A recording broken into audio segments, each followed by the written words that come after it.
Hello, everyone. As you know, my book Mirror in the Sand has now been published on January 29th and has hit #1 new release in the category of Arab and Middle Eastern biographies. Today, I would like to read to you my foreword, which tries to explain why I wrote the book. All right? This is a quote from my journal when I was 23 years old. The most difficult to understand is the depth of the simple. The most difficult to find is the hidden in the obvious. And when I read this back, I think, well, I was pretty smart for a 23-year-old. Here goes. On my first visit to the US back in 1981, I remember going for a haircut in New York. The hairdresser asked me where I came from. I answered, Jordan. The inquirer waited, Jordan. I got it. He thought it was some little town somewhere in the US and was waiting for me to name the state. So I said, Jordan, Middle East. That did not help. In the mirror, he looked as blank as before. Jordan, the country to the east of Israel. Now a look of recognition appeared. Ah, Israel. Why do so few people know about the country I'd nearly made my own? Yes, I was born in Taiwan, but my diplomat father's worldwide assignments had landed me in Jordan, where I lived for 11 years, 1972 to 83. From high school to medical school to resident in psychiatry with the Ministry of Health. I'd grown to know and interact with that realm's geography, history, culture, customs, and mostly its people. Writing Mirror in the Sand has been a long journey. The bubbles boiling inside me since that period have tried for a long time to break into the open. I set on paper some of these stories as early as 1983 and started writing this book in earnest in 1995 when I finally settled in the US, far from the long arm of the Middle East authorities. I showed the first few chapters, mostly stories about all the unfair events I'd witnessed, to my father. He read them all and told me never to publish them. Why not? He told me that Jordan was like my mother and my father rolled into one.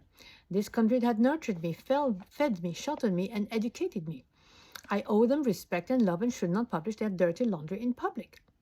Still young, though slightly more circumspect already, I argued that I did love Jordan very much, but I wanted it to become a flourishing and successful country.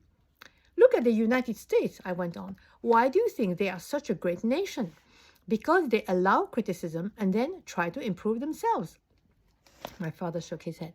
Do you want people to hate your religion? I was stunned. What does my religion have anything to do with it? Honor killing is not rooted in Islam, but in Bedouin culture. I make it very clear in my writing. My father had a weak smile. And do you think Westerners will understand that?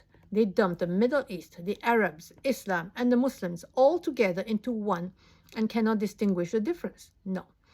Every negative story you tell will be blamed onto Islam. I still tried to argue, but his words made a deep impression on me. The book lay dormant for the next 20 years.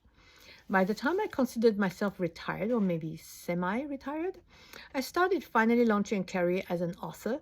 I would occasionally work again on the book, half-heartedly, not knowing whether I would ever have the audacity to publish it. With the years, something else happened.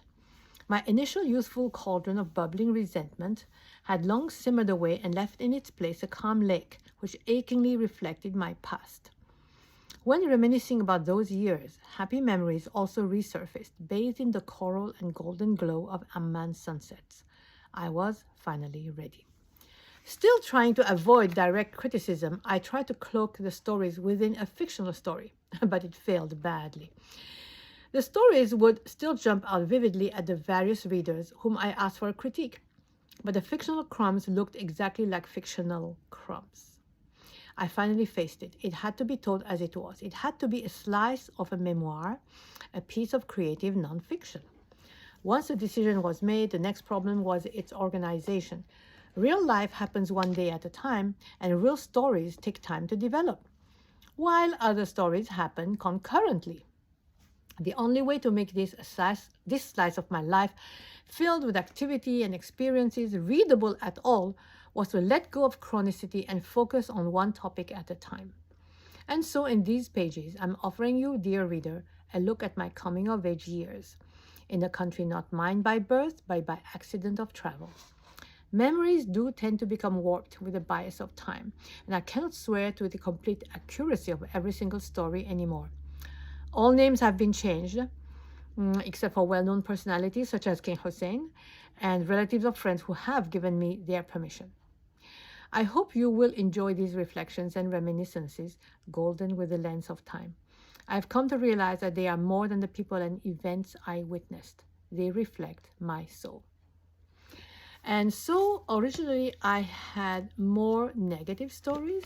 I parsed them down to just a few. And I've added a lot of very positive, beautiful stories because when I was still angry, was still an angry youth, I only saw and remembered the negative stories and forgot the positive ones. But now I want to bring up both the positive and the negative, so you have a more complete and objective view of this beautiful country called Jordan.